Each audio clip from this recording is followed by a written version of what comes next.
ഇന്ന് തന്നെ ഡൗൺലോഡ് ചെയ്യൂ. കാണൂ നിങ്ങളുടെ ഫേവറേറ്റ് ഷോസ്. വരുൺ, ഞാൻ നിങ്ങളെ രണ്ടുപേരെയും കാണണമെന്ന് പറഞ്ഞതിന് പിന്നിൽ ഒരു ഉദ്ദേശമുണ്ട്.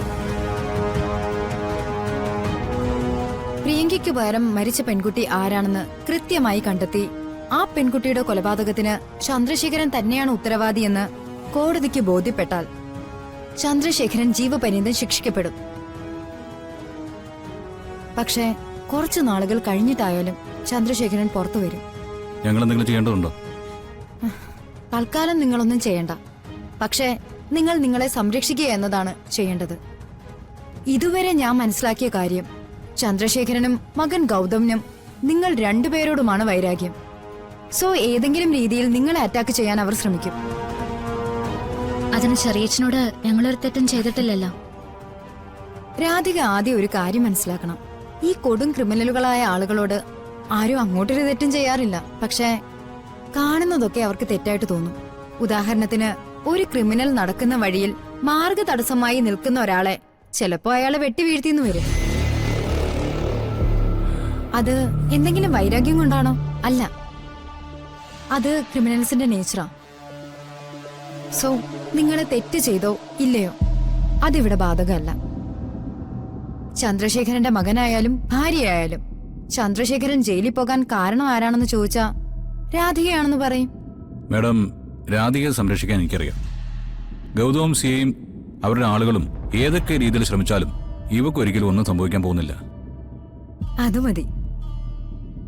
പിന്നെ രാധികയോട് പറയാനുള്ള കാര്യം, പ്രിയങ്ക ഇപ്പൊ നോർമൽ അല്ല.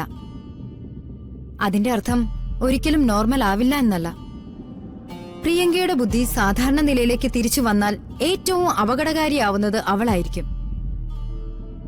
പ്രിയങ്ക രാധികയോട് ചെയ്ത ദ്രോഹങ്ങളൊന്നും മറന്നുപോകരുത്.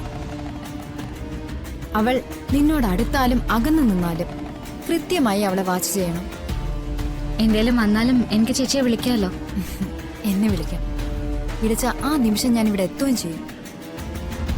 പക്ഷേ അതിന് കുറച്ച് സമയമെടുക്കില്ല. ആ ചെറിയ സമയത്തിനുള്ളിൽ പോലും നിനക്കൊന്നും സംഭവിക്കാൻ പാടില്ല. മാഡം, പിതാ മാഡമാണ് ഈ കേസിലേക്ക് മാഡത്തെ വിളിച്ചു വരുത്തിയത്. പക്ഷേ ഇപ്പൊ ഞങ്ങൾക്ക് രണ്ടുപേർക്കും ഏറ്റവും അടുത്ത ബന്ധു തന്നെ ആയി കഴിഞ്ഞു മാഡം. ആണല്ലോ വരുൺ. രാധിക എന്റെ അനുജത്തിയാണെന്നല്ലേ താൻ പറയുന്നത്? അപ്പൊ പിന്നെ അടുത്ത ബന്ധുവല്ലേ? പിന്നെ ഞാനിന്ന് ബാംഗ്ലൂരിലേക്ക് മടങ്ങുവാണ്. അവിടെ എനിക്ക് കുറച്ച് ജോലിയുണ്ട്. കൂട്ടത്തിൽ ഞാനൊന്ന് പറഞ്ഞിരുന്നില്ലേ എന്റെ അച്ഛനെ തിരക്കുന്ന കാര്യം, അതും ഒന്ന് കണ്ടിന്യൂ ചെയ്യണം. ചേച്ചി അന്വേഷിക്കുന്ന കണ്ടെത്തും. ചേച്ചിക്ക് വേണ്ടി ഞാൻ പ്രാർത്ഥിക്കാം. അപ്പൊ പിന്നെ ആ കാര്യത്തിൽ എനിക്ക് വിശ്വാസമുണ്ട്. ഇയാളുടെ പ്രാർത്ഥന എനിക്ക് വിശ്വസിക്കാമല്ലോ അല്ലേ വരുൺ? ആ കാര്യത്തിൽ യാതൊരു സംശയം വേണ്ട. നോക്ക്, ഭഗവാൻ ശ്രീകൃഷ്ണനെ മൊത്തം എടുത്ത് ഇയാളുടെ കയ്യിലെങ്ങ് വെച്ചിരിക്കുക. Anyway, thank you madam. Thanks ഒന്നും വേണ്ട. അനിയനും അനിയത്തിക്കും വേണ്ടി ചെയ്യുന്ന കാര്യത്തിന് നന്ദി എന്തിനാ? വല്ലപ്പോഴും ഒരിക്കല് തിരക്കൊക്കെ ഒഴിയുമ്പോ ഞാനിങ്ങോട്ട് ഇറങ്ങാം. നമുക്ക് ഒന്നിച്ച് കുറച്ച് സമയം ചെലവഴിക്കാം. എന്താ വേണ്ടേ? വേണം. എന്തായാലും ഇടയ്ക്കിടയ്ക്ക് വരണം. ഞാൻ വിളിക്കുകയും ചെയ്യാം. ഓക്കെ.